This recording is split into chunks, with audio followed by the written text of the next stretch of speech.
Fala galera, está começando mais um BIMcast, o seu podcast de BIM Tecnologias. Aqui comigo o Gildão. E aí, Marlinho?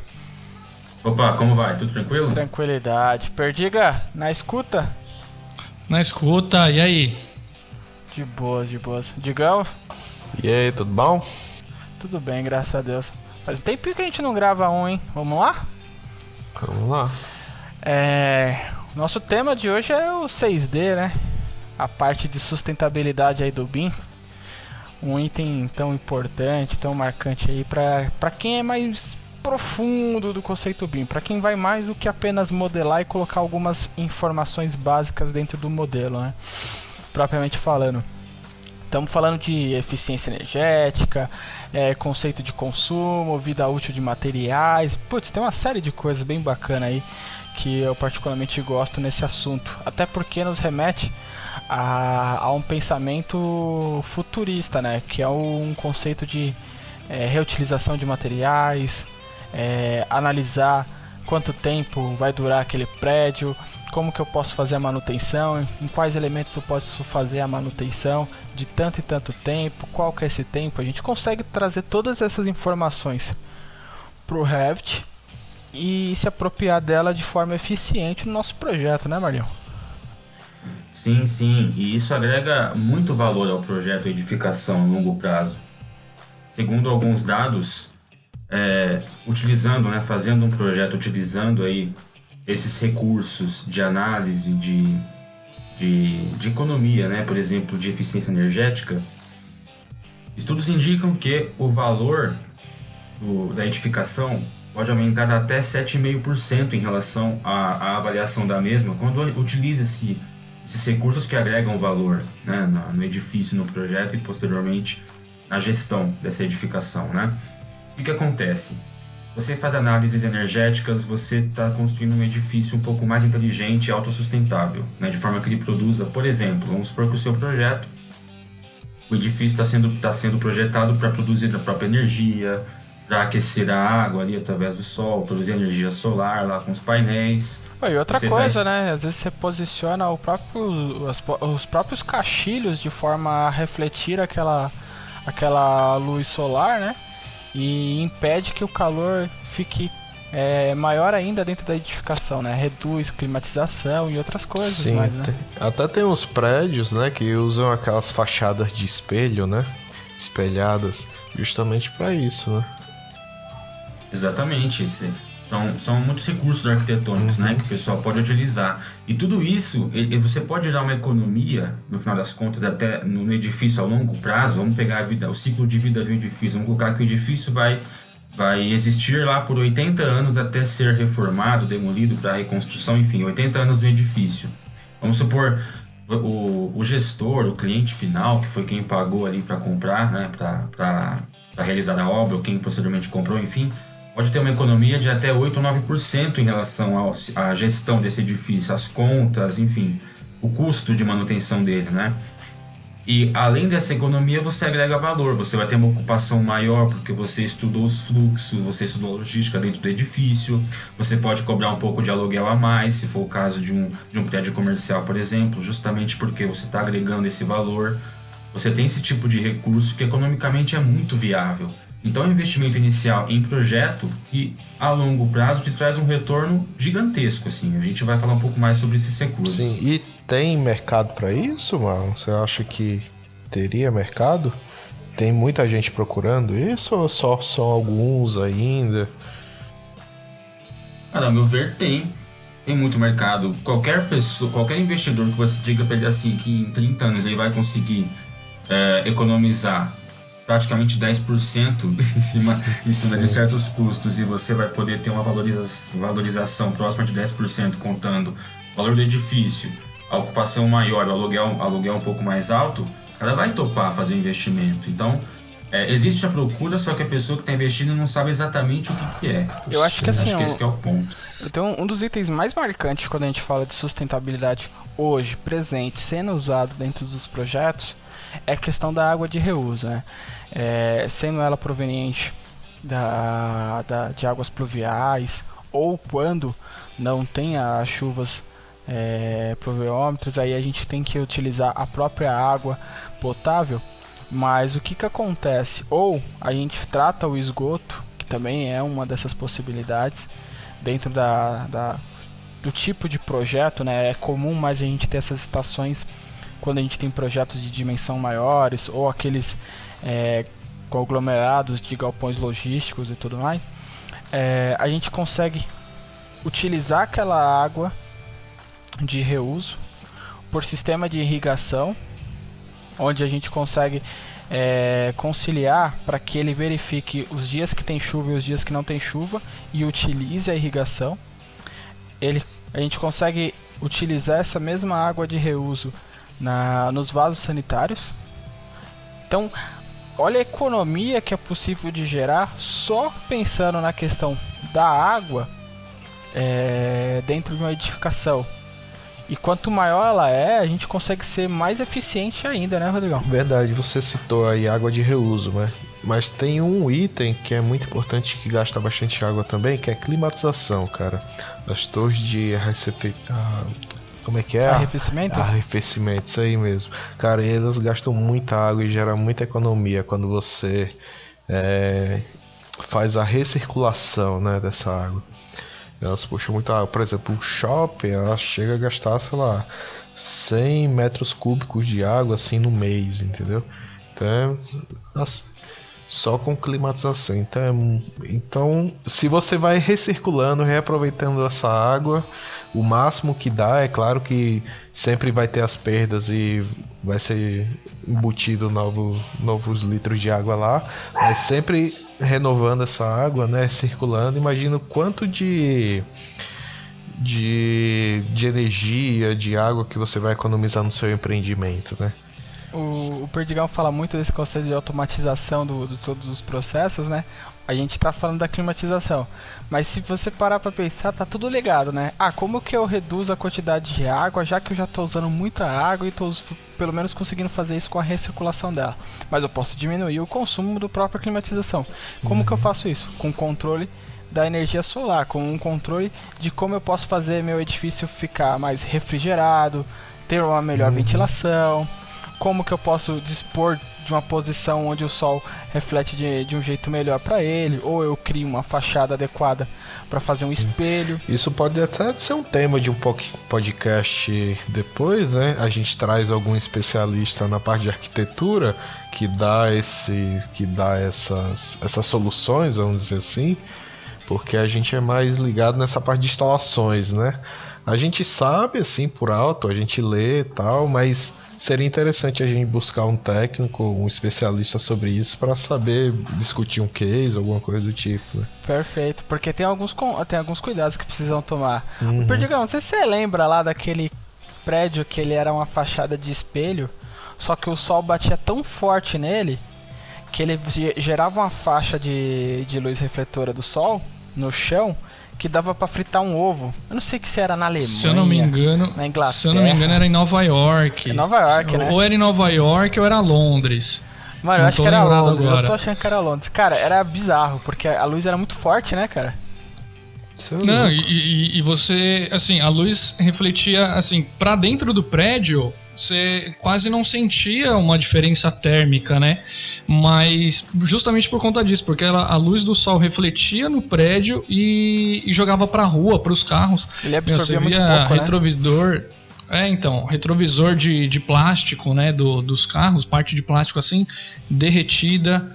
O cara conseguiu, até na matéria que ficou famosa na época, o cara ele conseguia fritar um ovo na rua. Né? Justamente porque era muito forte a radiação. Então, pra dentro do prédio não passava muita coisa, mas pra quem tava fora refletia demais, de uma forma absurda, assim. Eu lembro que tinha uma mulher que eu acho que ela ficou um tempo lá e ela passou mal, cara. Mano, eu não sei se a temperatura era 45, 48 graus. Aquela faixa de luz ali que ficava na rua, que era refletida por aquele prédio, mano, era uma temperatura muito alta mesmo. E realmente fritava o ovo. Bizarro. E não só a questão da temperatura. Tem a questão também o seguinte, na rua atrapalhava os motoristas. esses períodos. Não sei se vocês lembram, porque tinha Sim. alguns índices lá Sim. mostrando isso. Exato. Os caras não conseguiam enxergar, né? Você tem esse problema quando você está dirigindo de encontro ao sol, né? De frente para o sol, mas ali era amplificado por conta dos vidros da fachada do prédio. Agora sim, ô Perdiga, a gente falou sobre hidráulica, né? Reutilização de águas pluviais, que hoje é amplamente utilizada em projetos, muito assim, quase todos os projetos que a gente faz, assim, a gente utiliza. Só que, como que, puxando para nossa empresa, né, para a Benji, a gente trabalha mais com hidráulica e elétrica. Na parte elétrica, falando de eficiência energética, me convença de que realmente vale a pena investir em energia solar no edifício. Vamos lá, eu vou te fazer uma simples pergunta, tá? Se eu te falar que hoje, sem levar em consideração a inflação energética, porque a gente tem inflação energética, né? A gente vê aí que ao longo dos anos a nossa conta de luz, por mais que a gente tenha o mesmo consumo, ela tem ficado cada vez mais cara, né? Se eu te falar que um sistema vai ser pago em 7 anos e que ele tem uma vida útil de, pelo menos de garantia, tá? De garantia de 25 anos, você acha que vale a pena? Você ter um retorno sobre o valor que você está investindo, você recebe em 7 anos e você tem de garantia ainda, né, que o sistema vai funcionar perfeitamente, em perfeito estado, por mais 18 anos sem você precisar tirar um tostão do seu bolso. Te convence? Com certeza vale a pena. Com certeza. Então, o principal ponto na questão da energia solar é realmente esse, é a vantagem financeira, né? Porque os materiais, eles estão cada vez mais eficientes, né? E a gente precisa de menos painéis para poder gerar a energia necessária, né? Que a gente vai usar naquele imóvel. E de vida útil, cara, vida útil a gente tem painéis aí funcionando há 30, 40, 50 anos e, logicamente, com menos eficiência, mas ainda assim funcionando, né? O cara precisaria trocar para ter uma eficiência maior, né? Mas em questão de painel, principalmente, todas as empresas que comercializam hoje, elas dão garantia de eficiência de 25 anos. Então, se daqui 10, 15 anos der um problema no painel, por qualquer que seja, e ele perder eficiência, a companhia ela troca o painel assim, tranquilamente para você, né? Então, a gente vê que de 5 anos para cá tem crescido muito o número de instalações de energia solar, porque a gente tem esse benefício, né? A gente deixa de pagar... Oi. Eu tenho até uma dúvida. Não, pode concluir. Tem até uma pergunta. Não, a gente deixa de pagar a grande maioria da conta, a gente não consegue zerar a conta, né, por uma questão de legislação, a gente não consegue zerar, o cara não paga nada mesmo, mas ele vai pagar um mínimo da conta, né? Então, existe uma faixa ali que o mais caro que ele vai pagar ali seria R$100 por mês. Tá? Eu então, acho que tem uma possibilidade de você vender também essa energia, né? Então, na prática, você está gerando energia e injetando na rede, né? E aí você, assim, seu vizinho está usando a sua energia, né?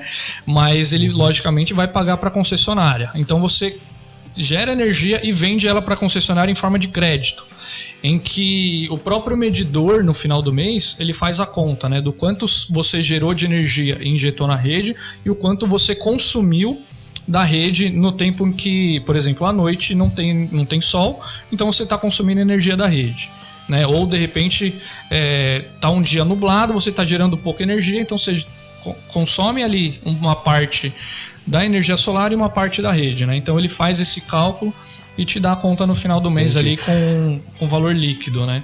E até outra dúvida que surgiu. Peraí, velho, só para concluir. Eu vi, se não me engano, em algum outro artigo que você falou que em dia nublado, né, gera pouca energia, né? Realmente precisa da incidência do sol na placa? Por exemplo, se eu tenho uma casa, ela está localizada entre 2 prédios e gera sombra sempre em cima do meu telhado. não é vantagem ainda colocar uma placa solar, porque se eu não me engano, em um artigo ele falava que não necessariamente precisa da incidência do sol mesmo sobre a placa, e sim, por exemplo, o mormaço que gera, né, o calor que está ali, a própria luz em si já gera um pouco de energia, enfim. Existe alguma coisa, você sabe alguma coisa desse tipo? Então, Rodrigo, na questão de sombra, infelizmente a gente tem perda de eficiência, tá? Porque assim, as pessoas têm o costume de associar energia solar com calor, mas o calor ele também faz perder eficiência. Então, o que pega mesmo, o que realmente faz gerar energia solar é a irradiação solar, tá? Então, muita gente também fala assim, não, fazer uma fazenda, né, de uma usina solar num deserto deve ser bom.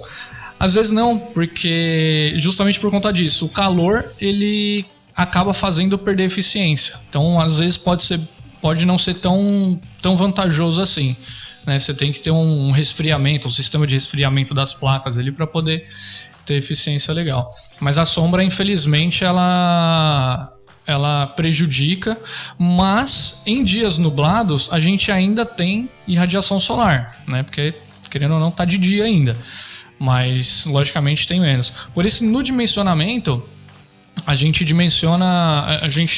tem os dados ali das cidades de quando faz mais sol, né, e quando faz menos sol, e a gente consegue gerar mais energia nos meses que tem mais sol e gerar esses créditos, né, na concessionária, que eles, pela legislação hoje, eles podem ser usados em até 5 anos. Então, o que você gera hoje, ele pode ser consumido em até 5 anos, né? E que é justamente por conta disso. Então, se você tem os meses ali que geram mais energia, vai gerar crédito suficiente para você consumir naqueles meses que você não está gerando tanta energia assim. Eu digo isso porque na minha família, a minha irmã, ela tá querendo botar um sistema de energia solar, e aí tem alguns prédios, né, que estão futuramente vão ser construídos em volta ali do bairro onde ela mora. E aí eu tava vendo com ela se ia fazer muito sombra, essas coisas assim. E aí eu queria saber se ainda vale a pena, mesmo se a casa dela estivesse na sombra. Então acho que teria que fazer esse estudo, entendeu? Se tiver na sombra... se tiver realmente na sombra mesmo, a projeção ali da construção desses prédios for fazer sombra, realmente não vale a pena. Entendi. Mas se de repente, a gente tem uma janela ali que vai fazer sol, de repente, né, vale o dimensionamento, a gente dimensionar bastante, dimensionar mais placas, né, para poder essa janela de sol que ela vai ter, vamos supor que tem uma janela aí de 2 horas, por exemplo, né, que é no sol do meio-dia, né, das 11h30 a 1h30, por exemplo, vai ter bastante sol. Então dimensiona ali placas mais eficientes e consegue ter eficiência para o que ela precisa. Entendi. E a gente ainda pode entrar no BIM nessa parte assim, né? Porque se a gente botar, sei lá, o modelo daquele futuro prédio, pelo menos alguma massa, né? Sabendo a altura dele, alguma coisa do tipo, a gente já consegue até meio que prever onde está essa janela, né? Exatamente. Pegar a trajetória do Sol, né? E verificar o ângulo que ele vai bater sobre no edifício, caso ali, o telhado, né? E até onde ele vai fazer sombra na casa, né? Exatamente. É um assunto que e até tipo, só completando, Marlinhos, até verificando, por exemplo, porque a altura que ele vai ganhar em que momento do dia, né? Se aquele prédio alto que tá ali, às vezes ele só vai fazer sombra pra você a partir das 5 da tarde. Então, às vezes ele vai atrapalhar muito pouco. Mas eu só queria... Exatamente. A gente falou muito dessa questão das placas, mas aí a galera pode estar pensando assim, putz, mas por que é tão importante a placa? Por que a gente está falando tanto da placa?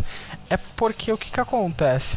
Numa casa convencional, o item de maior consumo de energia, e a gente está falando sobre o quanto a energia está ficando cada dia mais cara em termos de tarifa, o item que mais consome, em geral, tende a ser o chuveiro.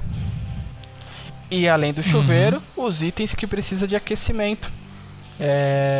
Ou refrigeração, né? Ar-condicionado é um vilão aí que puxa. Mas aí o que acontece? torneira elétrica. Então a gente acaba que tendo esses itens resistivos sendo os itens que mais consomem energia na sua casa.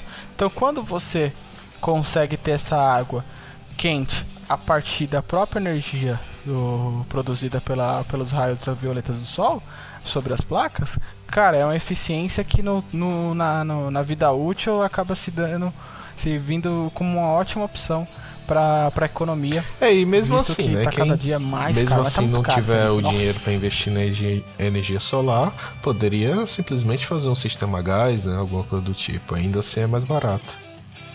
É uma forma maior de economizar. No tempo a gente se também paga. tempo se paga. Sim. O próprio aquecimento, né? Sim. O próprio aquecimento da água. Exatamente, o aquecimento solar. Aquecimento solar, por exemplo, na onde eu morava com meus pais, desde quando meu pai construiu a casa, a gente teve sistema de aquecimento solar. Então, mesmo no inverno, a gente usava pouco o chuveiro quente, porque em dias que tinha sol, acabava esquentando a água e a gente conseguia utilizar água quente, né? Então, só usava o chuveiro quente mesmo naqueles dias que estava totalmente nublado e não tinha sol, né? Verãozão, então, nossa, era misturando água para poder sair uma água minimamente morna ali, né? Porque não dá. Tomar banho gelado também eu não curto, né? Então tinha que ser no meio a meio ali. Mas assim, é um sistema que, cara, 30 anos de existência e até hoje funciona. E é né? econômico, né? Muito, muito bom. Não, total. E tem um assunto que é comum em tudo que a gente está falando aqui de energia solar, aquecimento. Esse estudo solar que é feito é muito interessante porque, assim, antigamente o pessoal fazia carta solar, né? Então o pessoal estudava os solstícios, os equinócios e solstícios, porque tem a translação e rotação da Terra, né? E aí, em determinada época do ano, a Terra está mais longe do Sol ou mais próxima, dependendo do lugar. E aí o pessoal fazia isso na mão, né? Antigamente, esse estudo, né? Fazia uma carta solar que desenhava o perfil da Terra, né? Ali e tal, e fazia esses estudos para saber exatamente o ponto onde está o terreno em relação, né? A linha do Equador, os solstícios e equinócios, e aquele ponto onde estaria e como seria o comportamento daquele edifício, né? Do Sol em relação àquele edifício. Nos softwares de modelagem BIM hoje, é possível realizar esse tipo de análise. E o mais interessante é que você consegue fazer esse tipo de análise nesses softwares e também já conseguir ter o poder de definição do posicionamento dessas placas de aquecimento solar, de geração de energia elétrica e também da iluminação natural. Onde é que você vai colocar suas janelas, uma abertura para iluminação natural, que também é uma outra forma de você economizar energia. Ô Marlon, só uma pergunta, só pra gente terminar esse podcast aqui. Quais são os softwares assim que a gente pode usar pra fazer esses cálculos, essas dimensões pro BIM, assim? É só o Revit? Cara, eu sei que existem mais opções além do Revit, a gente não pode dizer que tudo se resume ao que a gente conhece, né? Mas o fluxo que eu estou acostumado a ter o contato é da Autodesk, que começa pelo Revit. E aí, no Revit é feita a modelagem e a configuração, então o cara vai lá, aplica os materiais nos elementos, configura os materiais com parâmetros técnicos, aplica esses materiais corretamente nos elementos. Você pode aplicar em paredes, pode aplicar nos vidros das esquadrias, enfim, piso, enfim, todos os materiais que compõem ali os ambientes. Cria lá os rooms e as zonas e tal para fazer esse tipo de análise e aí passa para o insight. Como a Autodesk sempre está lançando produtos novos e vira e mexe descontinua um ou outro, eu não sei hoje exatamente como que está funcionando, mas num fluxo ele saía do Revit, passava por um plugin chamado Green Building Studio, e aí esse Green Building ia fazer as simulações. Então ele ia fazer simulações técnicas e lumínicas, né? Para isso, é claro, a luminária tem que ter o IES, que muitas fabricantes disponibilizam, que é justamente essa projeção, né, dos raios da luminária, a luminotecnia, né? E passava por essas ferramentas de análise e saía o relatório do Insight, os relatórios ali mostrando em cada ambiente o que vai ter, o que deixa de ter, todas as condições possíveis ali, em tempo real. Então você mudava alguma coisa no Revit e o relatório atualizava em nuvem, né?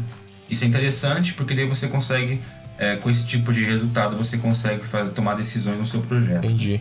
Aí, por exemplo, eu tenho até umas perguntas aqui. Por exemplo, o Revit ele consegue fazer, por exemplo, estudo de som, acústica do ambiente, por exemplo, isolamento acústico do prédio. Você consegue colocar as informações necessárias para análise, mas quem faz a análise é o Insight, no caso. Ou o Green Building. Insight, né? Entendi. Mas as informações têm que vir do Você Revit. coloca as informações, por exemplo, eu quero fazer uma fachada verde, um telhado verde, o quanto isso vai deixar o meu prédio um pouco mais fresco, né? Vamos dizer assim. O Revit é um lugar onde a gente imputa informação e a gente leva isso para outro software para fazer a análise. Isso, né? lá nos materiais tem parâmetros lá para você colocar densidade, isolamento térmico, acústico, tem todos os parâmetros técnicos lá que você pode também criar outros, inclusive, para compor aquilo.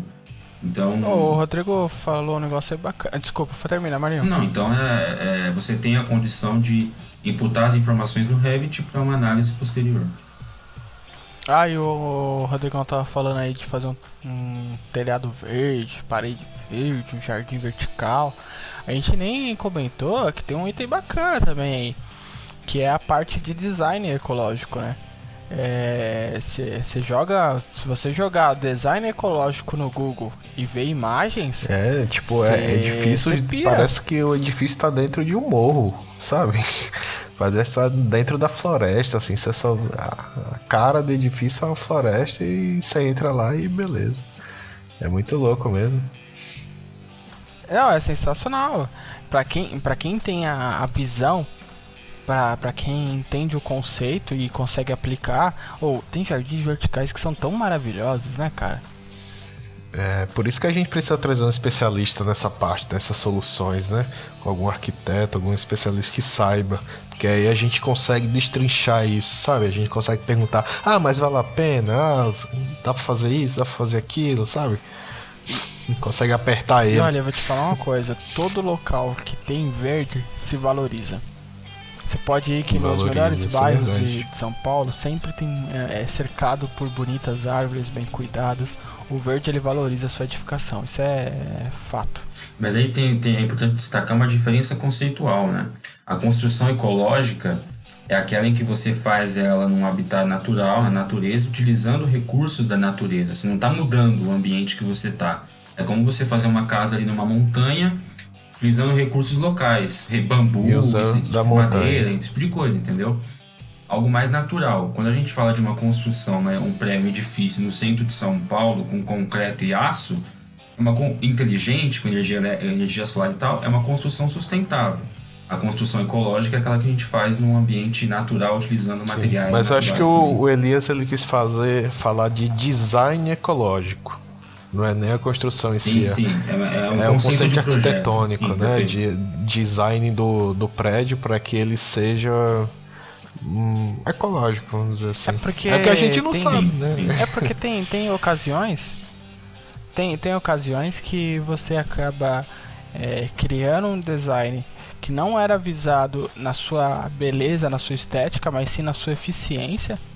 Seja por meio de um jardim vertical, seja por meio de um telhado verde, seja por meio de uma camada de garrafa PET. E aí o intuito ali pode ser outro, pode ser uma economia de energia com ar-condicionado, pode ser uma economia de energia pelo próprio uso da matéria de uma forma diferente, porém se acaba criando um design ecológico bem agradável aos olhos de quem vê. E a gente deu para ter uma noção geral aqui de que é um item que está presente há muito tempo, em que procuramos de forma mais eficiente possível reduzir consumo de água e consumo de energia elétrica. Um exemplo bem tosco assim que eu posso dar para você de design ecológico. Quem gosta de Senhor dos Anéis sabe onde fica a casa dos hobbits, né? Aquilo ali é design ecológico, sabe? É dentro do morrinho, cara, a casa dos caras. Entendeu? Exatamente. A arquitetura é natural do terreno, entendeu? Eu não sei se eles utilizaram os materiais, fizeram a construção ecológica, mas o design é ecológico, entendeu? A arquitetura é ecológica. Aí a gente... É outro tema, eu acho. Eu vou deixar aqui na descrição do vídeo e vou mandar pra cada um de vocês. O cara fez isso. Ele foi na caverninha, ele foi lá, pegou a picareta, cavou a caverninha e fez a casa dele lá dentro com as matérias que estavam lá. Cara, eu vou mandar pra vocês. É rústico, mas é bizarro. Ó, me lembra, hein? Cara, Deixa... se tiver Wi-Fi, tá safe. Eu vou mandar pra vocês, vou deixar aqui na descrição do vídeo, tá? E esse podcast é um programa da Abenge, a nossa empresa de projetos, modelagem e implantação BIM. Atuamos com todas as especialidades necessárias para o seu projeto. Caso esteja precisando de um orçamento, preencha formulário através do link na descrição e entraremos em contato. Para saber mais sobre a nossa empresa, acesse o site ou nossas redes sociais. Todos os links estão aí na descrição e é só procurar também por Abenge, Alphabim Engenharia, que você encontra em qualquer lugar da internet desse planeta. Bom, galera, então, valeu a todos. Valeu, Perdigão. Valeu, Digão. Valeu, Marlinho. Esse foi nosso podcast sobre sustentabilidade. E até a próxima.